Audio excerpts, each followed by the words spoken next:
할렐루야. 네, 하나님 말씀 보겠습니다.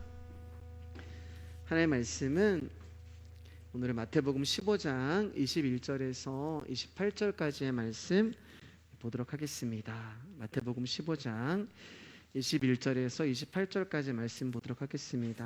말씀을 찾으시는 동안 교회 앞에 광고 말씀드리겠습니다. 이제 저희는 대한예식의 장로의 합동측이에요.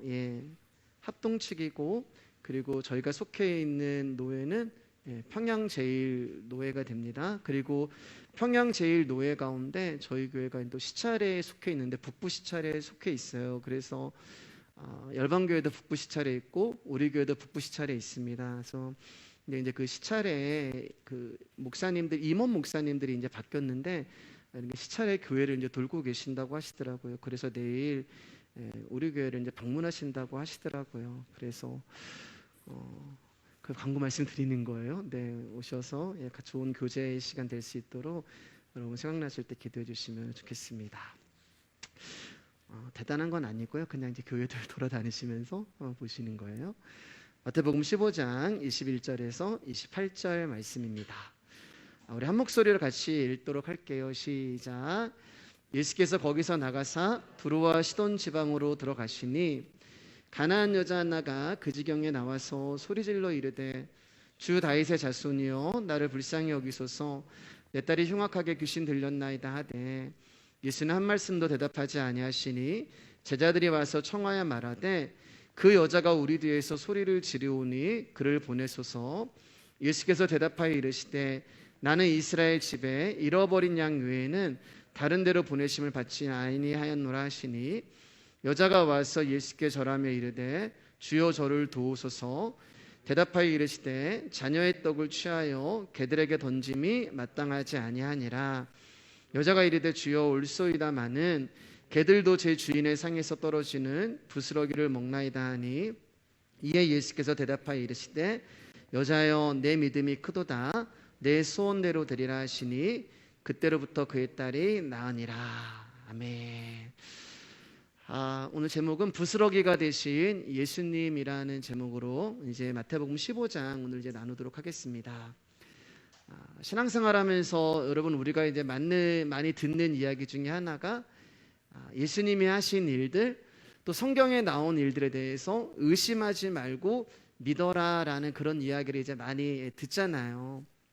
그 이유는 예수님이 하신 일들을 의심하고 성경에 나와 있는 그런 일들을 의심을 하면 그 사람은 믿음이 없는 존재, 그리고 그 사람은 불신앙을 가진 자라고 생각을 하는 거예요. 그래서 우리는 절대 믿음, 절대 복종, 그리고 의심하지 말고 믿으면 역사가 일어납니다. 뭐 이제 이런 슬로건을 걸어놓고 우리가 이제 교회 피오도 많이 걸어놓고 그렇게 이제 신앙생활을 하죠. 그러나 여러분, 저는 여러분께 부탁을 드릴게요. 무조건 믿지 마시기를 바랍니다. 믿어지지도 않는데 어떻게 무조건 믿을 수가 있겠어요. 말씀을 보거나 또 설교를 들을 때 여러분 의문이 있고 의심이 있으면 언제든지 의심을 하세요. 언제든지 의문을 가지시기를 바랍니다. 무조건 믿는 믿음은 없어요. 성경에는 그런 말이 없습니다. 믿음은 우리의 의심을 묵살한 채 강제로 믿게 하지 않아요. 믿음은 예수님이 누구이신가를 알게 함으로써 그분께 우리의 모든 것을 던지도록 하는 게 믿음이 하는 일입니다. 이러한 믿음은 의심을 허용하지 않고 무조건 맹목적으로 믿으라는 것을 강요하는 수준에 있지 않아요. 그러면 왜 의심이 들고 왜 의문이 들까? 성경을 보면서 의심이 들고 의문이 드는 것은 딱 하나예요, 여러분. 오늘 우리가 찬양한 것처럼 예수님을 알지 못하기 때문에 그래요. 모든 우리의 인생의 문제의 답은 예수님께 있는 거예요. 그렇다면 나의 의문과 나의 의심은 예수님을 알아가면 알아갈수록 의심은 사라지는 거예요. 그런 거 있잖아요, 여러분. 제가 청년 사역을 한 8년 정도 했었는데 어떤 청년이 예배에 오기 전에 굉장히 궁금한 것이 있어서 왔는데 그날 말씀을 듣다가 그게 다 풀려버리는 그런 일들이 있잖아요. 목사님 저 예배 끝나고 궁금한 게 있는데요. 그럼 예배 끝나고 만날까요? 라고 얘기했는데 목사님 말씀 듣다가 제 안에 있는 궁금증이 다 해결이 됐습니다. 예수님을 알아가면 알아갈수록 의심은 사라지고 의문은 사라지는 거예요. 그렇기 때문에 사랑하는 여러분, 하나님에 대해서도 의심을 하시고, 여기서부터 들으면 좀 이상하죠. 또 앞에 거 안 듣고 여기서부터 들으면 또 이상하죠. 예수님에 대해서도 의심을 하시고, 성령님에 대해서도, 믿음에 대해서, 복에 대해서, 은혜에 대해서, 영광에 대해서, 죄에 대해서, 구원에 대해서, 또 신앙에 대해서도 내가 부딪히는 것들은 의심을 하시길 바랍니다. 그리고 들려지는 말씀을 통하여서 그 의심들이 성경이 증거하고 인도하는 내용으로 여러분 안에 바르게 정립이 되기를 주님의 이름으로 축복합니다. 그게 복음을 알아가는 거예요. 모든 의심의 답은 예수 그리스도이시기 때문에 예수님을 알아갈 때 나의 의심이 변하여 진리가 되는 것이고 나의 의문이 변하여 참된 길을 걷게 하는 거예요. 그래서 우리가 주님을 끊임없이 알아가는, 영생은 예수님을 믿는 것 이렇게 안 하잖아요. 우리가 공부했잖아요. 요한복음 때 영생은 유일하신 하나님과 그 아들 예수 그리스도를 아는 것, 믿는 게 아니에요. 아는 거예요. 그래서 예수님을 알아가야 되는 것입니다. 오늘도 우리가 읽은 본문을 보면 우리가 지금까지 봤던 예수님의 모습과는 너무나도 다른 매정하고 차갑고 또 매몰차다 싶을 정도로 낯선 예수님의 모습이 등장한단 말이에요. 그러면 이 말씀을 딱 보면서 왜 예수님이 이 여인에게 이렇게 대할까라고 하는 의문과 의심을 가지고 말씀을 봐야 되는 거예요. 그래야지만 거기에 대한 답을 얻을 수 있는 것입니다. 오늘 말씀은 이제 이렇게 시작하잖아요. 예수님이 거기서 나가서 두로와 시돈 지방으로 가셨다. 거기는 지금 예수님이 오병이어를 일으키시고 계속해서 사역을 일으켰던 유대 땅 게네사라 지역을 말하는 거예요. 그러니까 거기서 나가서라는 말은 이제 그곳을 떠나셨다는 말이 되는 거예요. 떠나서 어디로 가셨냐면은 두로와 시돈 지방으로 가셨다라고 말씀하고 있습니다. 두로와 시돈 지방은 항구 도시인데 굉장히 부유한 도시였어요. 이사야 23장을 보면 이 두로와 시돈을 이사야가 예언을 하는데 불을 축적함으로 교만하고 우상을 섬기는 도시, 그러니까 하나님과는 좀 상관이 없는 그런 도시라는 것을 성경이 이야기를 하고 있는 것입니다. 그러니까 레바논의 그쪽이 되는 건데 백향목을 이제 솔로몬에게 보냈던 그 도시가 되고, 그리고 아합 왕 때 엘리야를 대적했던 이세벨 아시죠? 이세벨의 고향이 바로 두로와 시돈이 되는 거예요. 그러니까 하나님을 알지 못하고 하나님을 대적하는 저주받은 땅이라는 거예요. 근데 예수님이 거기 가신 거예요. 하나님을 알지 못하고 저주받은 땅이니까 거기서 하나님을 믿는 사람은 없는 거예요. 이방인들이에요. 다 이방인들이에요. 두로와 시돈이라는 이방인. 그래서 거기서 이방 여자가 주님 앞에 나오게 되는 것입니다. 한 집으로 들어가셨는데 거기에서 이제 이방인 가나안 여인을 만나죠. 여러분이 잘 아는 것처럼 수로보니게 여인을 만나는데, 말씀을 보면 이 여인이 이제 예수님의 소문을 듣고 예수님을 찾아왔어요. 그런데 우리가 볼 때는 이 여인이 예수님의 소문을 듣고 예수님을 찾아온 것 같지만, 여러분 제 메시지를 쭉 들어보지만 자, 한번 대답해 볼까요? 우리가 주님을 찾아갈 수 있어요? 없어요? 없죠. 그래서 예수님이 거기서 떠나서 두로와 시돈 지방으로 가신 거예요. 이 여인을 만나시기 위해서. 이 여인이 찾아온 게 아니에요, 여러분. 우리의 열심으로 예수님 앞에 나올 수가 없습니다. 예수님이 이 여인을 만나주시기 위해서 찾아간 거예요. 벌거벗고 있는 여인에게 옷이 되어주시고, 흑암 가운데 있는 여인에게 빛이 되어주시고, 사망 가운데 있는 이 여인에게 생명이 되어주시고, 굶고 있는 이 여인에게 배부름이 되어주시려고 예수님이 이 지역으로, 이 여인이 있는 곳으로 찾아간 것입니다. 우리가 무거운 짐에 깔려서 아무것도 하지 못하고 죽음의 상태가 되었을 때 그때 예수님이 날 불쌍히 여겨주는 거예요. 이 여인이 지금 그런 상태입니다. 어떤 무거운 짐을 지고 있는지 우리 22절 23절 한번 다시 읽어볼게요. 시작. 가난한 여자 하나가 그 지경에서 나와서 소리를 질러 이르되 주 다윗의 자손이여 나를 불쌍히 여기소서 내 딸이 흉악하게 귀신 들렸나이다 하되 예수는 할 말씀도 대답하지 아니하시니 제자들이 와서 청하여 말하되 그 여자가 우리 뒤에서 소리를 지르오니 그를 보내소서. 가나안 여인이 예수님을 찾아온 이유는 여인에게 딸이 있었는데 병행 구절인 마가복음을 보면 어린 딸이라고 기록하고 있어요. 그러니까 이 여인에게 어린 딸이 있었던 거예요.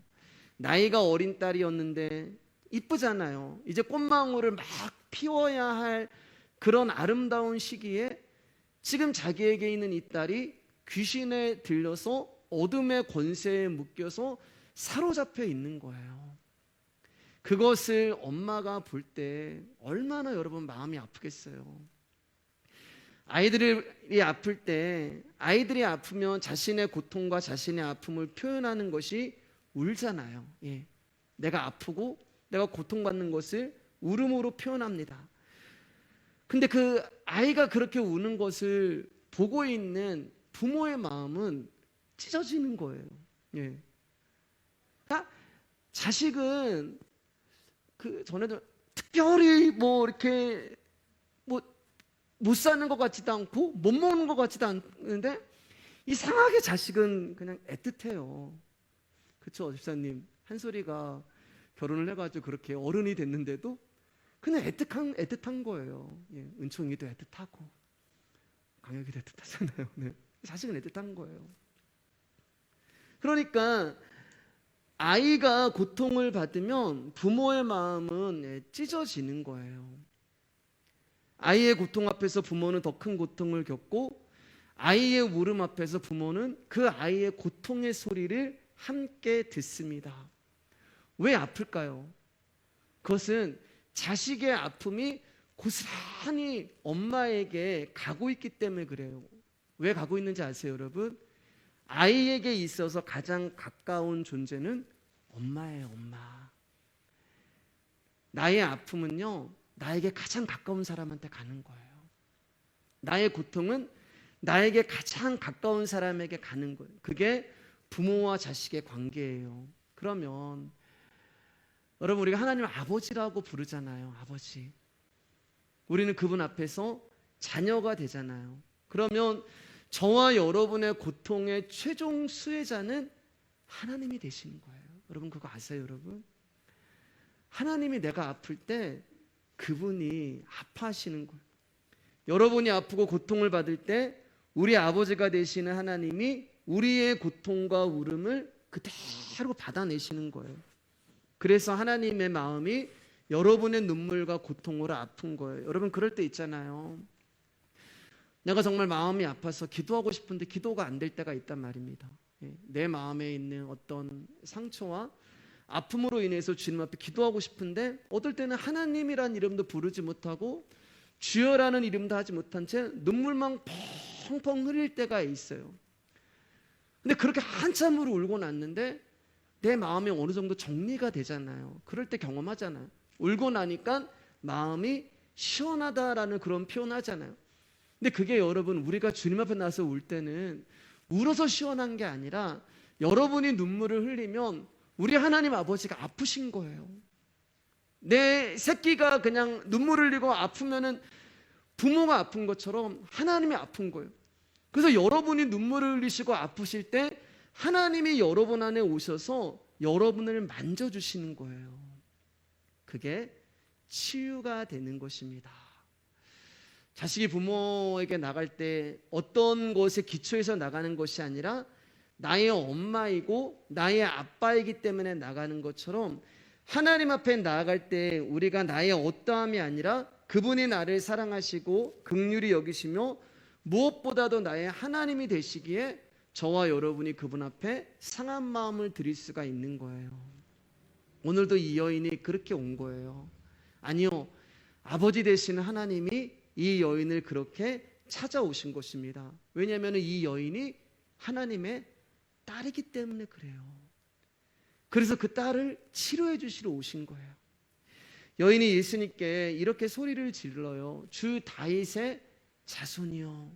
그리고 오늘 말씀을 보면 22절, 25절, 27절을 보면은 예수님을 향하여서 주인님 이렇게 불러요. 우리가 말하는 하나님 이런 그런 개념이 아니라 주인님, 종이 주인을 향해서 부르는 그 주인님이라고 3번을 불러요.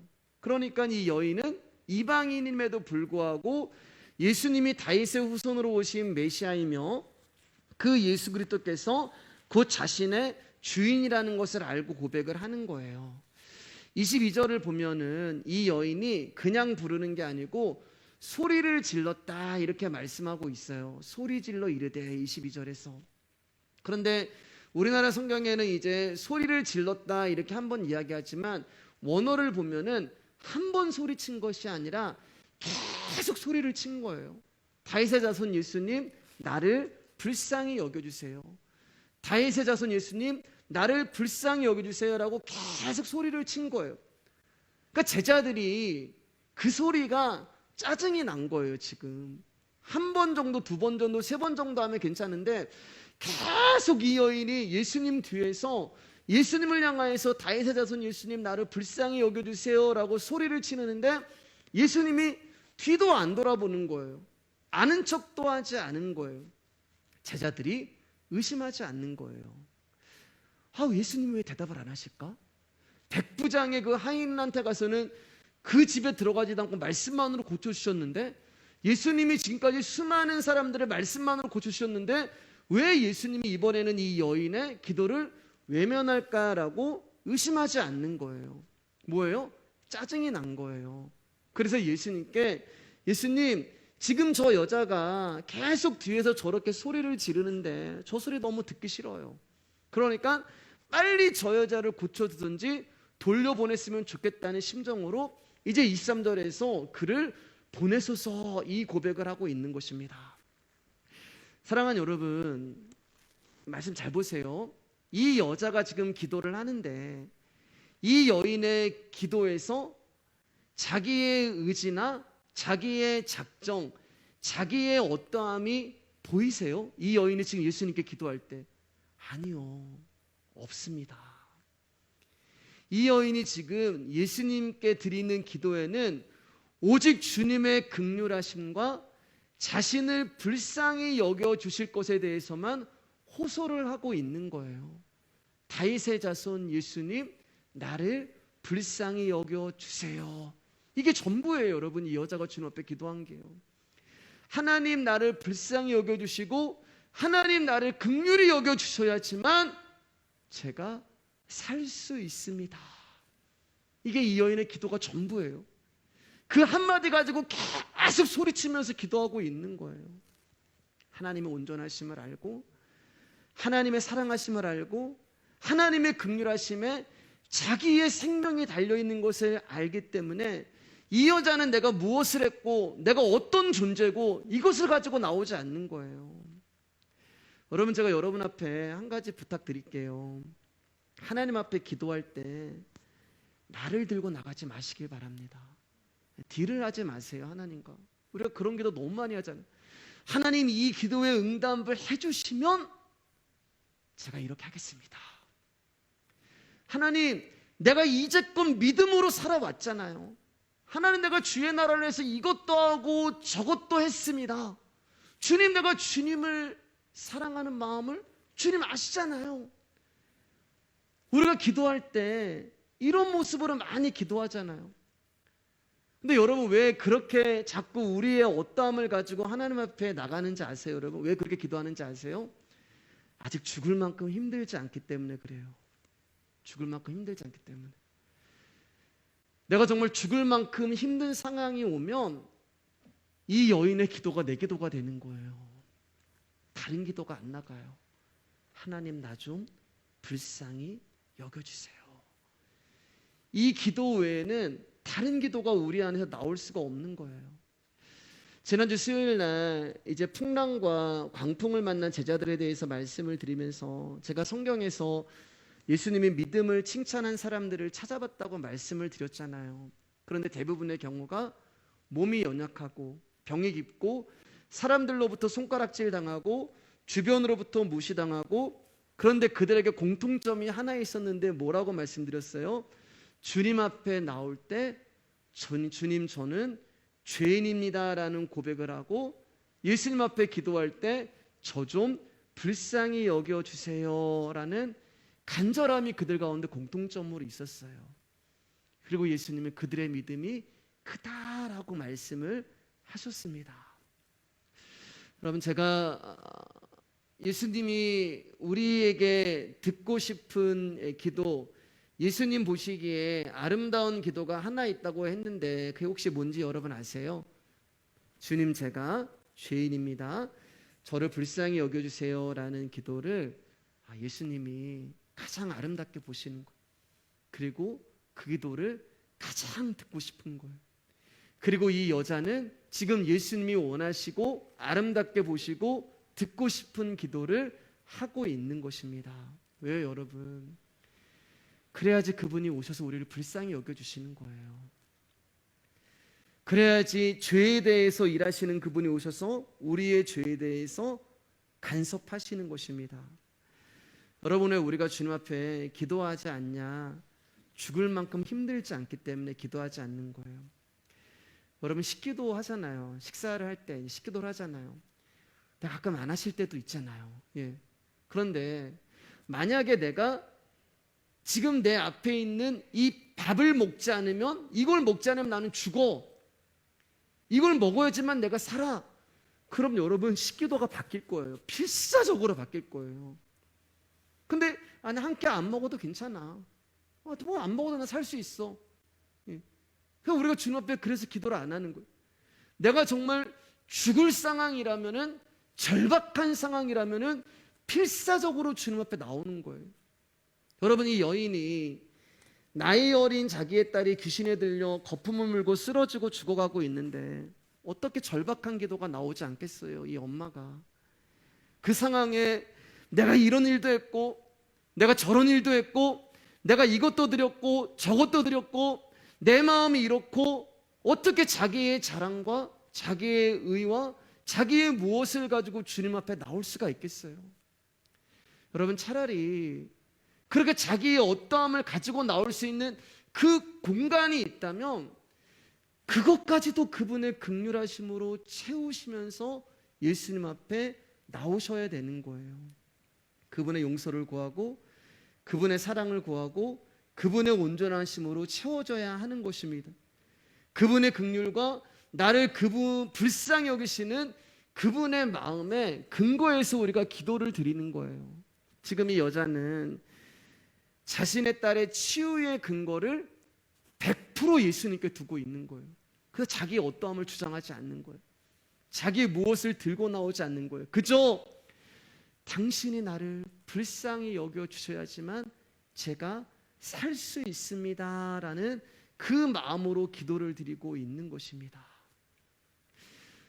여러분, 예수님이 지금 이 여인을 만나기 위해서 두로와 시돈으로 왔다고 말씀을 드렸잖아요. 그러면 예수님이 이 여인의 상황을 모르실까요? 알고 계시는 거예요. 이 여인이 기도하기 전에도 무엇 때문에 내 앞에 나왔는지 알고 계시는 거예요. 여러분이 주님 앞에 기도하지 않아도 여러분이 그 절박한 마음으로 주님 앞에 나올 때 예수님은 다 알고 계시는 거예요. 그런데 왜 예수님이 이 여인의 상황과 형편을 아심에도 불구하고 이 여인의 딸을 바로 치유해 주지 아니하시고 여인으로 하여금 예수님께 필사적이고 절박한 기도를 하게 하신 이유가 무엇일까요? 우리 다 아신단 말이에요. 여러분의 문제를 다 아세요. 여러분의 아픔도 아시고 상처도 아시고 형편도 아시고 상황도 다 아세요. 근데 예수님이 왜 우리로 하여금 절박하고 필사적으로 기도하게 하실까? 다시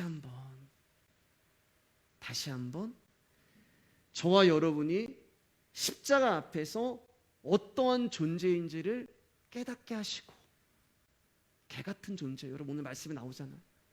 그리고 나는 주님의 은혜가 없으면 살아갈 수 없는 존재라는 것을 다시금 깨닫게 하시기 위해서 하나님이 때로는 우리 가운데 그런 상황과 그런 형편을 만들어 주시기도 하는 거예요. 주님이 나를 불쌍히 여겨주시지 않으면 나는 살아갈 수 없는 자라는 것을 다시금 보게 하시는 것이고, 내가 주님의 도움이 없으면 살아갈 수 없는 자라는 것을 다시금 깨닫게 하시는 거예요. 하나님은 우리와 가까워지기를 원하세요. 조금의 거리도 있지 않길 원해요. 그래서 우리 안으로 들어오시는 거예요. 그분이요.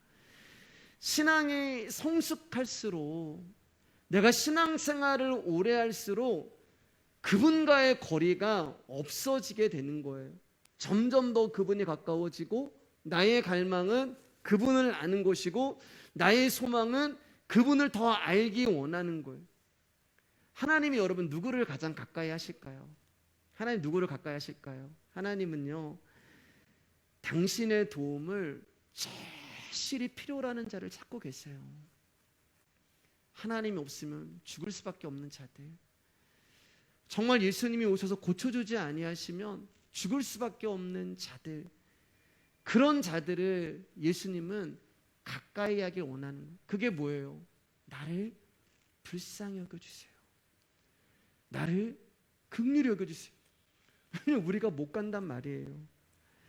내가 하나님을 향해서 손을 뻗어도 그분께 닿을 수가 없어요. 힘이 없어요. 우리는요. 내가 그분께 달려가고 싶어도 갈 수가 없어요. 힘이 없기 때문에요. 그럼 우리가 할 수 있는 게 뭐냐면 그냥 외치는 거예요. 그분을 향해서. 주님, 나 좀 도와주세요. 주님, 제가 힘이 없고 연약하고 움직일 수도 없고, 나는 정말 주님이 나를 찾아와 주시지 않으면 죽을 수밖에 없고, 너무 배가 고프고 너무 절박하고, 주님 저 좀 불쌍히 여겨주세요. 내가 아무리 손을 뻗어도 주님 앞에 닿지 않는단 말이에요.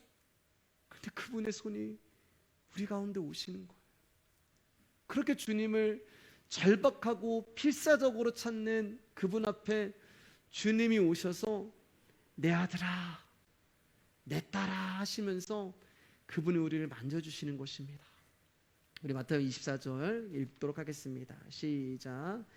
예수께서 대답하여 이르시되 나는 이스라엘 집에 잃어버린 양 외에는 다른 데로 보내심을 받지 아니하였노라 하시니, 예수님이 이 여인을 이제 냉랭하게 대하시는 거예요. 마음은 그렇지 않으신데 뭔가를 알려주시기 위해서. 근데 예수님의 말씀을 보면 마치 이 여인은 잃어버린 양에서 죄된 것 같아요. 그러나 여러분, 이 여인이 잃어버린 양이에요. 그래서 예수님이 99마리 내버려 두고 그 한 마리 잃어버린 양을 찾기 위해서 오늘 이곳에 오신 것입니다. 그러면 이 여인이 누구예요, 여러분? 이방인이란 말이에요. 저와 여러분인 거예요. 아멘. 저와 여러분이에요, 여러분. 이 여인이 내가 아니면 성경은 나의 이해가 될 수가 없어요. 지금 나예요, 나. 자, 그러면 생각해 보세요. 이 여인이 양이란 말이에요. 잃어버린 양이에요. 목자를 잃어버렸어요. 양은 목자가 없으면 어디로 가야 할지를 몰라요. 어디로 가는 게 좋은 길이고 옳은 길일지 몰라요. 그래서 여인이 할 수 있는 게 뭐예요? 아무것도 없어요. 잃어버린 양이 할 수 있는 것은 아무것도 없어요. 이 양의 인생에서 무엇을 결정해야 될지도 모르고, 무엇을 선택해야 될지도 모르고, 어디로 가야 할지도 모르는 게 잃어버린 양의 모습인 거예요. 아무것도 할 수가 없고 모든 것이 무너져 버린 상태예요. 그래서 이 여인은 긍휼히 여김을 받아야 되고 불쌍히 여김을 받아야 되는 그런 상황이 된 거예요. 그래서 목자가 오신 거예요. 마태복음 9장 36절입니다. 시작. 무리를 보시고 불쌍히 여기시니 이는 그들이 목자 없는 양과 같이 고생하며 기진함이라. 여러분, 예수님이 우리를 불쌍히 여기시는 것은 이거 하나예요. 예수님이 없는 것으로 인하여 고생하며 기진하고 있는 그 모습을 보시면서 예수님이 불쌍히 여기는 거예요. 여러분, 성경에 예수님이, 하나님이 딱 한 번 진 일이 있죠. 제가 예전에 이제 열방교회 있을 때 한번 말씀을 전했는데, 하나님이 진 일이 있단 말입니다. 우리와 싸우셨는데 하나님이 지신 적이 있어요. 그게 언제예요? 야곱과 싸울 때. 근데 언제 지세요? 야곱의 환도뼈를 때리시고 야곱이 환도뼈가 부러지니까 아무것도 하지 못하고 누워버리잖아요. 그저 야곱이 할 수 있는 게 뭐냐면은 손 하나 뻗는 거예요. 밤새도록 씨름을 했는데 무슨 손이 있겠어요? 우리도 남자들 막 20분 30분 힘들면 막 손이 막 후들후들 거리잖아요. 무슨 힘이 있겠어요? 근데 하나님이 가시려고 하니까 야곱이 막 덜덜덜덜덜 거리면서 그 하나님 잡는 거예요. 무슨 힘이 있겠어요, 여러분? 하나님이 잡혀주시는 거예요. 하나님이 못 가시는 거예요. 왜요? 불쌍하잖아요.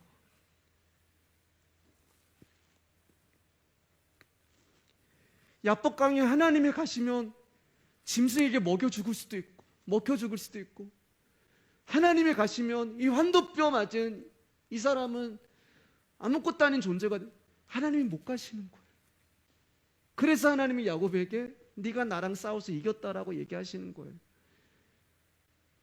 왜 우리한테 져주세요, 여러분? 불쌍해서. 우리가 너무 불쌍해서 하나님이 져주시는 거예요.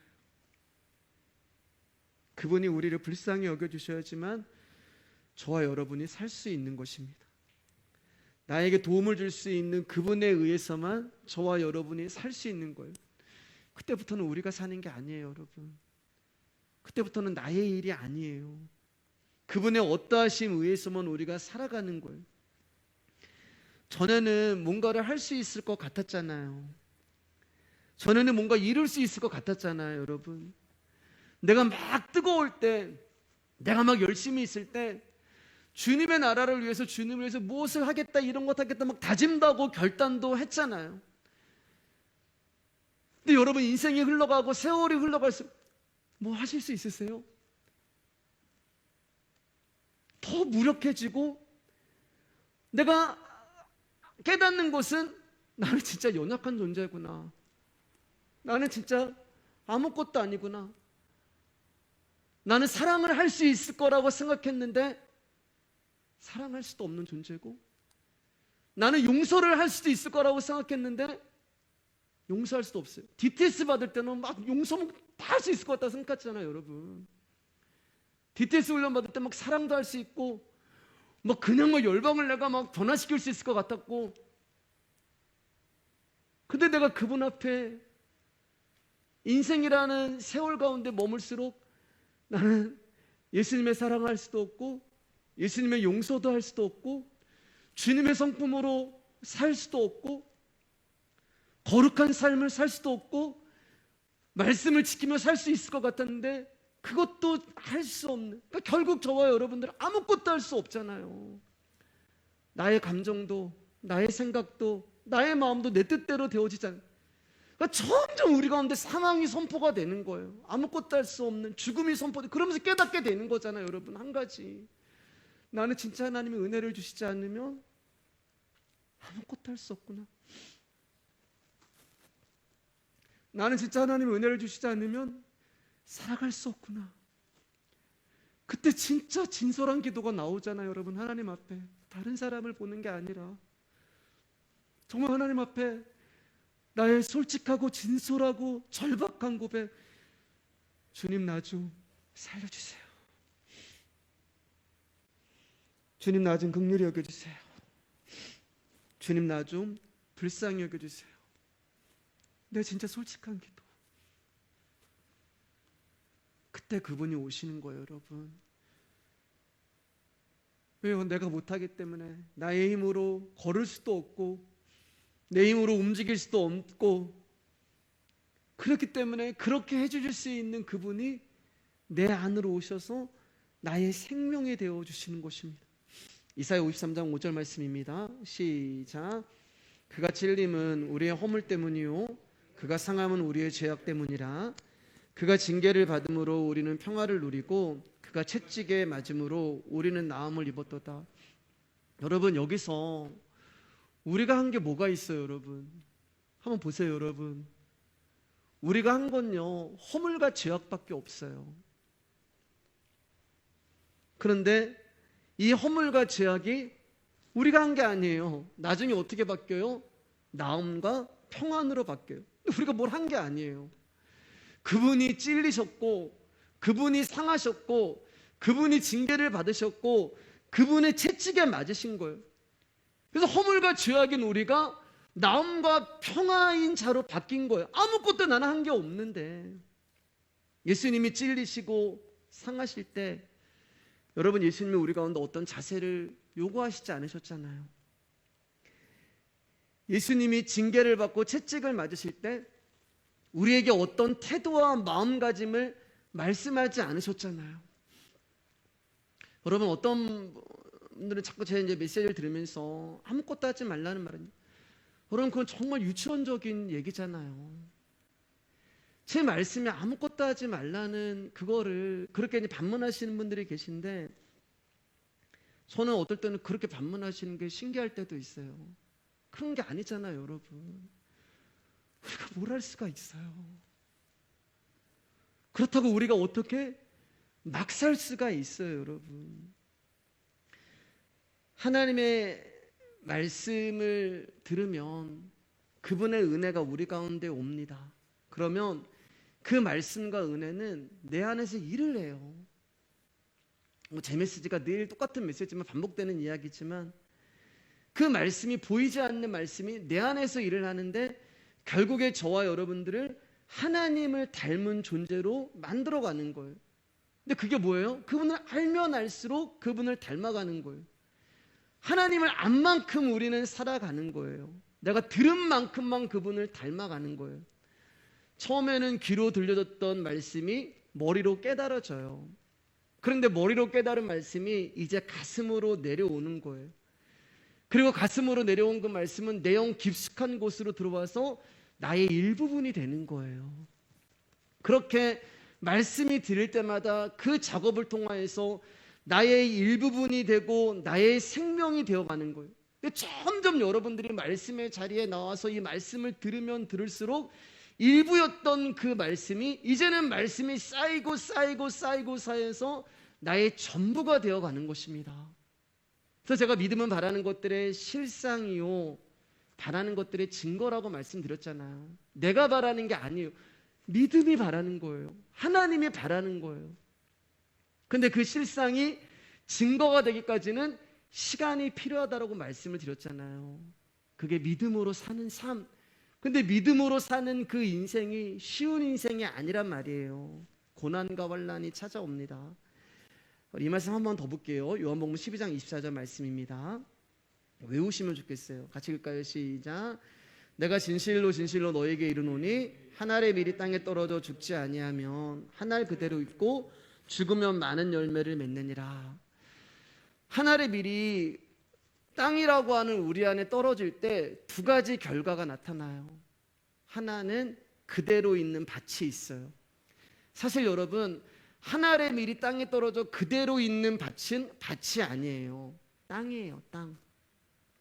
땅에 이 씨가 떨어졌을 때 죽어야지만 그 땅이 밭이 되는 거예요. 그런데 한 알 그대로 있으면 그냥 땅이에요. 흙이라는 존재밖에 되지 않는 것입니다. 씨앗은 씨앗대로 있고 땅은 땅대로 있는 거예요. 그런데 하늘의 그 밀알이 있단 말이에요. 여기에 죽지 않고 있는 거예요. 그러니까 우리는, 이런 사람들은 어떻게 하냐면은 이거 가지고 자랑을 하는 거예요. 땅을 자랑하는 거예요. 땅. 나의 신앙을 자랑하고 나의 직분을 자랑하고 자기가 믿음이 있다고 자랑하고, 결국 이 하늘의 밀알이 그대로 있으면 이 밀알이 자랑이 되어지는 것이 아니라 이 하늘의 밀알을 가지고 있다는 땅이 자랑거리가 되는 거예요. 그런데 하나님은 이 돌밭인 저와 여러분에게 계속 말씀을 뿌려주잖아요. 오늘도 우리 가운데 말씀을 뿌려주고 내일도 뿌려주고 인생 내내 우리를 포기하지 않고 말씀을 뿌려주십니다.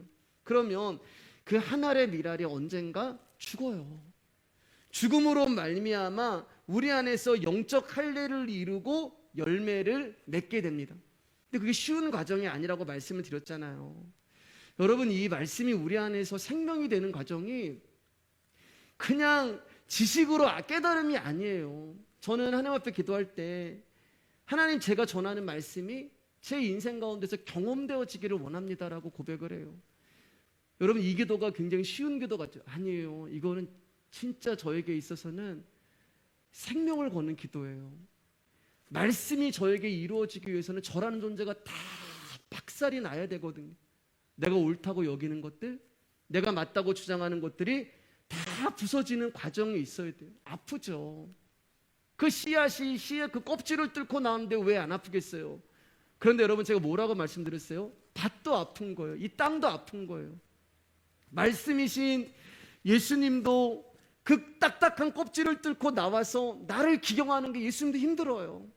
얼마나 기경되지 않느냐는 그런 존재예요. 우리가 얼마나 바뀌지 않아요. 제가 어떨 때는 마음이 막 어떨할 때가 있는 게, 이제 개척하고 2년을 막 계속 복음을 전하고 말씀을 전하고 예수 그리스도의 십자가 은혜를 전하고 했는데도 그냥 2년 전에 모습과 똑같은 그런 것들이 나올 땐 허탈하게 돼요. 그러나 예수님은 포기하지 않으시는 거예요. 힘든 거예요, 여러분. 우리가 변화가 된다는 거 힘든 거예요. 그래서 많은 믿음의 그 어떤 선배님들이 성도는 변화되지 않아. 근데 저는 그렇게 생각하지 않아요. 하나님의 말씀이 살아있고 반드시 저와 여러분들을 변화시킬 겁니다. 저부터 시작해가지고. 좌우의 날성검이 이 땅을 찌르는데 왜 안 아프겠어요? 이 검으로 말미암아 고난과 환난과 박해가 찾아온단 말입니다. 말씀으로 말미암아 부서지고 깨지고 힘들고 아프고. 근데 그런 일들이 일어나고 있다는 것은 하나님이 나와 함께 하신다는 증거가 되는 거예요. 결국 하나님은 저와 여러분과 하나가 될 것이고 일체가 될 거예요. 근데 그 과정이 힘든 거예요. 그래서 말씀을 받는 자는 환난과 핍박이 온다고 말씀을 하고 있는 거예요. 말씀을 받는 자는. 지난번에도 한번 이런 말씀을 드린 적이 있어요, 여러분. 사람들은 무난한 거 좋아해요. 무난한 거 싫어할 사람이 누구예요? 저도 무난한 거 좋아해요, 여러분. 저도 저희 가정이 무난했으면 좋겠고 목회도 무난했으면 좋겠어요. 여러분도 무난했으면 좋겠어요. 아무 일도 없이 편안하면 좋겠다는 소망이 있어요. 그런데 말씀을 보면 예수님이 그렇게 안 사셨단 말이에요. 사단이 예수님을 높은 곳에, 거룩한 높은 곳을, 야, 뛰어내려 봐. 너 뛰어내리면 네가 너의 발이 땅에 닿기 전에 천사들이 와서 너의 발을 딱 잡아서 돌에 부딪히지 않게 할 거야. 여러분 잘 보세요. 이게 사단이 하는 말이에요. 사단이 하는 말이에요. 근데 우리가 주님 앞에 드리는 기도가 전부 이런 기도예요. 우리가 인생 살면서 우리의 발이 돌에 걸리지도 않게 하시고 돌에 부딪히지도 않게, 사단이 얘기하는 거예요. 예수님한테 너 뛰어내려 봐. 그럼 네 발이 돌에 부딪히기 전에, 걸리기 전에 천사들이 와서 딱 잡아줄 거야. 근데 예수님은 그렇게 안 사셨잖아요. 예수님은 가는 곳마다 발이 부딪히시고 돌에 걸리시고 거친 반석이 되시고 찢어지시고 부대끼시는 삶을 살았어요. 그러면 우리가 그 아들 예수가 우리의 생명이 있다면 우리는 그분의 삶을 살아갈 수밖에 없는 거예요. 내 안에서 까지고 부서지고 찢어지고 부대끼는 삶을 살게 되는 거예요. 사랑하는 여러분, 우리에게 답이 없어요. 오직 말씀 안에만 답이 있는 것입니다. 그래서 저와 여러분들이, 제가 서두에 얘기했던 것처럼 예수님 알면 알아갈수록 그 모든 문제가 해결이 되는 거예요. 그분을 알아갈 수 있는 유일한 방법은 말씀이잖아요. 말씀. 하나 어떤 형편과 상황에 있어도 말씀 앞에 나와야 되는 거예요. 내가 그분을 아는 만큼만 나의 삶이 되는 것입니다. 하나님 우리에게 어떤 삶을 요구하는 것도 아니고 어떤 자세를 요구하는 것도 아니고 어떤 마음을 가지라고 하는 것도 아니고 나를 알아가라. 그분이 나에게 어떻게 은혜를 베푸셨는지 그거 알아가라. 그분이 나에게 이런 마음을 갖고 계신 거 알아가라. 그분이 나에게 이런 삶을 살게 하시려는 뜻을 가지고 계신 거 알아가라. 그리고 그 삶을 이루기 위해서 그분이 십자가에 달려 죽으신 것 알아가라. 그분이 우리를 아들 만들기 위해서 찔리고 상하고 징계를 받고 채찍에 맞으셨다는 것 알아가라. 그분이 우리 가운데 소망하는 것은 당신을 더 알기를 원하는 거. 알아야 돼요, 여러분, 말씀을요. 그래야지 성경이 나의 이야기가 되는 거예요. 저 여러분들 어떻게 살아가니까 중요하대. 하나님 나라 가서 그거 내놓을 거예요, 여러분. 내가 목회하는데 수천 명, 수만 명 했다. 하나님 그거 보실까요? 그러니까 귀하죠, 여러분. 내가 전도여행을 몇 번 갔다. 저는 그렇게 따지면 여러분, 저도 20개국 넘는 나라 갔어요. 저는 대단한 거죠. 뭐. 기도할 때 귀신 쫓잖아요. 저도 그렇게 하면 자랑거리 엄청 많이 하는 거 내놓을 거 많아요. 근데 그게 아니에요, 여러분. 내가 어떻게 살아가는가가 중요한 게 아니라 그분이 어떻게 나를 사랑하시는가가 중요한 거예요. 우리 53장 6절 말씀 한번 더 볼게요. 시작. 우리는 다 양 같아서 그릇 행하여 각기 제 길로 갔거늘 여호와께서는 우리의 모든 죄악을 그에게 담당시키셨다. 이게 우리예요, 여러분. 허물과 죄악밖에 없었던 우리를 그분이 채찍에 맞으시고 징계를 받으시고 찔리시고 상하심으로 말미암아 우리 가운데 나음과 평화를 주셨음에도 불구하고 저와 여러분들은 각각 자기 길로 가는 거예요. 하나님의 길로 갈 줄 알았죠. 아, 주님이 나를 채찍에 맞으시고 상하고 주님이 나를 위하여 그렇게 고통을 당하시기 때문에 나는 이제 주님을 위해서 살아야지, 주님의 길을 가야지. 아니요, 우리는 그릇 행하여 각각 자기의 길로 가는 존재가 이게 우리란 말이에요, 여러분. 은혜를 입어도 나는 내 갈 길로 가는 존재예요. 잘한다고 했는데 사람들로부터 욕을 먹고, 잘해보려고 했는데 어려운 일들이 생기고, 그래서 그 안에 갈등이 생기고, 진심이 왜곡이 되고, 진실은 거짓이 되고, 또 갇혀버리고, 또 거기서 갈등이 오고, 또 그걸 또 풀어보려고 하고, 분열이 오고, 또 꼬이고 복잡해지고. 우리는 안 돼요, 여러분. 왜요? 우리는 각각 제 길로 가는 자들이거든요. 누가 그릇 행하고 싶은 사람은 누가 있어요, 여러분 가운데? 여러분, 저도 그릇 행하고 싶은 마음이 없어요. 이사야는 당대의 어떤 사람을 보고 이야기하는 게 아니에요. 지금 말씀을 듣고 있는 우리에게 성령님이 말씀하고 있는 것입니다. 전부 우리 이야기예요. 나의 이야기예요. 나의 죄악과 허물로 인해 찔리고 상하고 징계를 받고 그분이 채찍에 맞음으로 내가 나음과 평화를 누렸다는 것을 믿으면서도 우리는 그릇 행하여 각각 자기 길로 가는 자라는 거예요. 그런데도 은혜가 뭐예요, 여러분? 그럼에도 불구하고 여호와께서는 우리 모두의 죄악, 우리가 그렇게 살아가는데도 여러분, 우리가 뭘 붙들어겠어요? 이 은혜를 알면, 정말 이 은혜를 알면은 여러분, 어떻게 우리가 하나님 앞에 나의 어떠함을 들고 나올 수가 있겠습니까? 우리는 매일 실수하고 넘어지고 매일 그릇된 길로 가고 매일 자기의 길로 가요. 근데 이런 우리를 보시면서 하나님 한탄하지 않으세요? 우리를 뭐라 하지 않으세요? 왜요? 그분도 매일 십자가를 지시거든요. 그분도 매일 나를 위해 십자가를 지시는 거예요. 우리 마태복음 오늘 본문 다시 들어오겠습니다. 25절 27절입니다. 시작. 여자가 와서 예수께 절하며 이르되 주여 저를 도우소서. 대답하여 이르시되 자녀의 떡을 취하여 개들에게 던짐이 마땅하지 아니하니라. 여자가 이르되 주여 올소이다마는 개들도 제 주인의 상에서 떨어지는 부스러기를 먹나이다 하니. 유대인들은 이제 코셔라고 하는 독특한 음식법이 있었는데, 특히 이제 지도층일수록 이 음식에 대해서 굉장히 결벽증을 가지고 있었어요. 그래서 옵사리온이라고 하는 이제 삼각형 그 수저가 있는데 빵도 그걸로 이제 이렇게 자릅니다. 그 빵을 이제 나눠요. 빵을 나눠요. 이 빵은 먹기 위한 것도 있지만 더 다른 용도가 있어요. 그리고 유대인들이 이제 손으로 이제 이렇게 먹어요. 손으로 먹으면 유대인들이 수염이 많이 났잖아요. 그러니까 수염에 막 음식이 묻는단 말이에요. 그러면은 이 빵은 뭐냐? 이 빵 가지고 손을 닦는 거예요. 그리고 수염을 닦는 거예요. 그리고 나서 이 오물이 묻어 있는 이것을 집에서 기르는 그 개들에게 던지는 거예요. 상에서 던지는 거예요. 그것을 가지고 예수님이 이제 그 풍습을 가지고 여인 가운데 말씀을 하시는 거죠.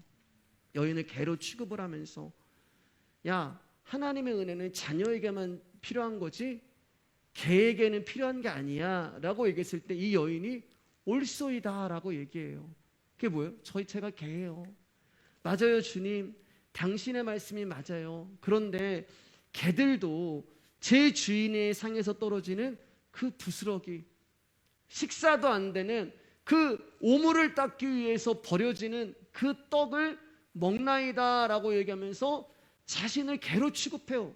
기분 나쁘게 빈정대는 게 아니라 나는 자녀가 아니란 것을 압니다. 제가 개가 맞기 때문에 개로 취급받는 것은 당연하고 마땅한 것입니다. 그러나 그 부스러기만이라도 먹을 수 있도록 은혜를 주세요. 이 여자는 지금 자존심이 없어요.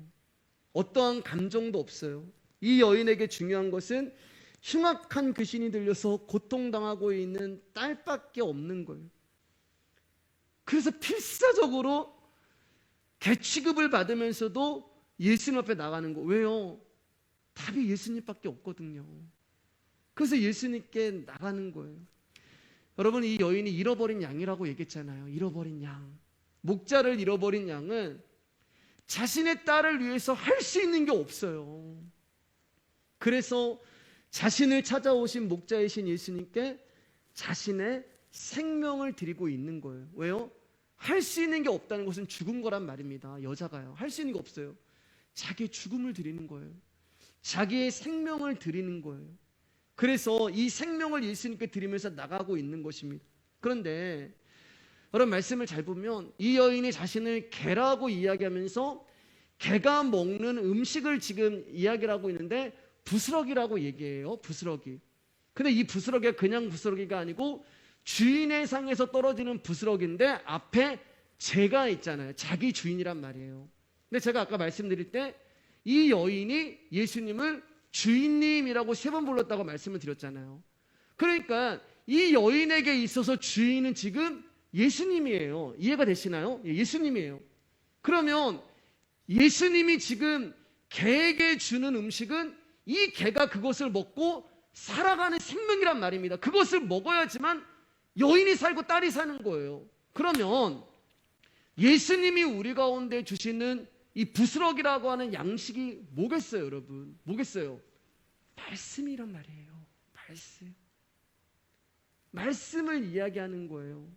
예수님이 우리에게 주시는 그 말씀이 개 같은 나를 살릴 수 있습니다 라고 말씀하고 있는 거예요. 말씀이 우리를 살리는 것입니다. 아멘. 그 말씀이 생명인 거예요. 그런데 그 말씀이 그냥 온전한 모습으로 오셔도 되잖아요.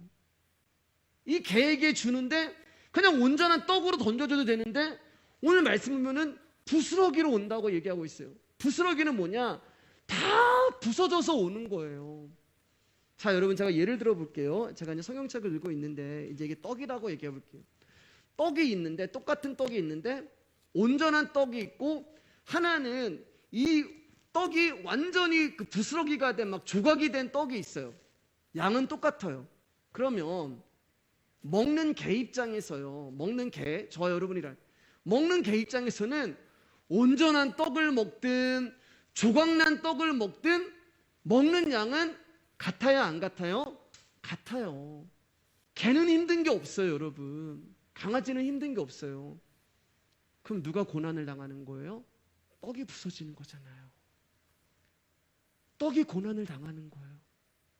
이 부스러기라고 한 말씀이 어딨냐면 여러분, 그 거지 나사로 있죠? 예, 아브라함 품에 안겼던 거지 나사로. 거기에 나오는 거예요. 거기에 고난이라는 단어로 쓰여 있어요. 여러분 보면, 예, 고난을 누가 당하냐? 강아지가 당하는 게 아니고 떡이 당하고 있는 거예요. 떡이 아픈 거예요. 떡이 찢어지는 거예요. 떡이 부서지는 거예요. 즉 떡에 어떤 고난이 와야만 부스러기가 되는 것입니다. 그러니까 여기서 말하는 제 주인의 상이라고 하는 것은 십자가를 말하는 거예요. 그리고 보리떡으로 오신 예수 그리스도가 십자가에서 찢어지고 부서지고 갈라짐으로 말미암아 거기에서 부스러기가 되어서 개와 같은 저와 여러분 안에 들어오심으로 말미암아 저와 여러분들을 하나님의 아들과 딸로 만들어 버리시는 거예요. 그게 오병이어잖아요. 그분의 손에 나의 불능 올려둘 때 나는 보리떡밖에 안 되는 나 같은 존재가 그분의 손바닥에 올라갔는데 내가 하늘에서 내려온 생명의 떡이니 그 생명의 떡이 내 안으로 들어오는 거예요. 그러면서 거기서 찢어지고 부서지고 박살이 나면서 나를 살리시는 오병이가 되는 것입니다. 주님, 저는 개 같은 존재입니다. 그런데 저는 당신의 입에서 나오는 말씀을 먹어야만 살 수 있는 개입니다. 개 같은 존재인데 나는 말씀을 먹어야지 사는 개라고 고백을 하고 있는 거예요. 하나님의 자녀는 하나님의 입에서 나오는 말씀으로 양식을 취하는 자가 하나님의 자녀예요. 사랑하는 여러분, 말씀 조금씩 정리할게요. 교회는요, 다른 곳을 하는 게 교회가 아니에요. 자, 여러 번 말씀을 드렸어요. 교회는 하나님의 말씀을 듣는 곳이 교회입니다. 저와 여러분들이, 저는 그렇게 고백했으면 좋겠어요. 정말 내 인생 가운데 정말 자랑스럽고 잘한 일이 있다면 그분의 말씀이 들리고 그분의 말씀을 듣고 있는 것이 저는 여러분의 인생 가운데 자랑거리가 되고 잘한 일이 되었으면 좋겠습니다. 교회는요, 일을 하는 게 아니에요. 교회는 하나님의 일을, 우리가 하나님의 일을 할 수가 없잖아요. 여러분 봤잖아요, 이사야서 말씀을 통해서. 교회는 하나님의 말씀을 먹는 자들이 모이는 것입니다. 뱀은요, 사단은 끊임없이 우리 가운데 교회의 사명을 얘기해요. 교회의 정체성을 이야기해요. 교회는 이래야 되고, 교회는 저래야 되고, 성도는 이래야 되고, 성도는 저래야 되고. 아닙니다. 교회는 그분의 말씀을 듣는 곳이고 그분의 말씀을 듣기 위하여 원하는 자들이 모인 곳이 교회예요. 하나님 분명히 말씀하잖아요. 하나님의 입에서 나오는 말씀으로 사는 자가 하나님의 자녀라고요. 인자는 이스라엘의 이른 양을 찾아오신 거지 늑대를 찾아오신 게 아니에요. 이리를 찾아오신 게 아니에요. 이스라엘의 양은 자신이 개라는 것을 아는 자를 말합니다. 사랑하는 여러분, 제가 이제 잘하는 말 중에 이제 말씀을 마칠게요. 말씀은 듣는 것이 아니라 들려지는 거라고 말씀을 드렸잖아요. 그러면 누구에게 이 말씀이 들려지는지 아세요? 말씀은 들려지는 거니까 내 의지가 아니란 말이에요. 나의 어떠함과 상관없는 거예요. 내가 듣고 싶어도 그분이 들려주지 않으면 안 들려지는 거예요. 근데 우리 가운데 이 말씀이 들린단 말이에요. 복음이 이해가 되고 믿어진단 말이에요. 그럼 누구에게 이 말씀이 들려지는지 아세요? 말씀이 들려야만 살 수 있는 자들에게만 이 복음이 들리는 거예요. 다른 말로 이 말씀이 들리지 않으면 죽을 수밖에 없는 자들에게 말씀이 찾아가는 거예요. 광야에서 놋뱀을 쳐다보면은 산다라는 말씀이 떨어졌을 때 그 말씀이 누구에게 들리겠어요? 광야에서 놋뱀을 쳐다보면 산다라는 말씀이 누구에게 들리겠어요? 불뱀에 물린 자들에게만 들리는 거예요. 복이 퍼지니까, 내가 죽어가고 있으니까 절박하잖아요. 그러니까 그 말씀 바보 같지만 저 말씀이라도 한번 내가 믿어봐야지라고 보는 거예요. 그런데 안 물린 사람들은 상관없어요. 불뱀에 물리지 않은 사람들은 놋뱀을 쳐다보든 안 보든 나는 난 안 죽어가거든요. 그럼 말씀이 들리는 자들은 절실한 자들이 들리는 거예요. 절실한 자들이, 살아야 하는 자들, 죽어가고 있는 자들. 왜요? 내가 잃어버린 자들이기 때문에 그래요. 그분이 오셔서 말씀을 들려주지 않으면 내가 죽거든요. 저와 여러분들이 신앙생활을 오래 해서 들리는 것도 아니고, 내가 똑똑해서 들리는 것도 아니고, 개와 같은 그런 존재고 아무런 하찮은 비참한 존재인데 이 말씀이 들리지 않으면 죽을 수밖에 없는 존재고 죽어가고 있기 때문에 하나님이 우리를 긍휼히 여기셔서 우리를 말씀을 들리게 하는 것입니다. 여러분, 저는 정말 여러분에게 부탁드리고 싶어요. 예배 때마다 들려주는 이 말씀을 정말 귀하게 여겨주셨으면 좋겠습니다. 제 메시지를 들으시는 한 권사님이 이런 말씀을 하셨어요. 신앙생활하면서 뜨거움도 있어봤고 열심도 있어봤는데 진짜 중요한 것이 말씀이라는 것을 알게 되었습니다. 그 고백을 하셨어요. 뭐가 더 필요하세요, 여러분? 이 말씀이 우리를 살리는데 뭐가 더 있어야 해요? 나중에 하나님 나라 갔는데요, 집주인이신 하나님이 문을 안 열어주면은 우리가 어떻게 들어갈 수가 있겠어요? 근데 하나님 뭐라고 얘기하면 천국 열쇠를 우리 가운데 줬다고 말씀하시거든요. 근데 열쇠가 없으면 어떡하실래요, 여러분? 그러면은 지금까지 신앙생활 한 거 다 헛된 거예요. 천국에 갔는데 천국 열쇠도 없고 하나님이 문도 안 열어주시고 내가 너 모른다 그러면은 여러분 수십 년 신앙생활 한 거 다 헛된 것이 되는 거예요. 그러면 그 열쇠가 나에게 없다는 것은 내가 구원을 받지 않았다는 이야기가 되는 거란 말입니다. 열쇠가 뭐예요, 여러분? 예수 그리스도시고, 그 열쇠가 뭐예요? 그분이 우리 가운데 부어지는 말씀입니다. 말씀. 하나님에서 나오는 말씀을 배고파하면서 목말라 하는 자들이 말씀이 되는 거예요. 끝으로 예수님이 이제 여인 가운데 내 믿음이 크도다 28절에 말씀하시거든요. 그래서 네 딸이 구원받았다라고 얘기해요. 그 여자의 믿음이 큰 게 아니에요, 여러분. 그 여자의 믿음이 큰 게 아니에요. 그 전에 뭐가 있었어요? 부스러기를 먹었단 말이에요. 부스러기를. 예수 그리스도를 먹은 거예요.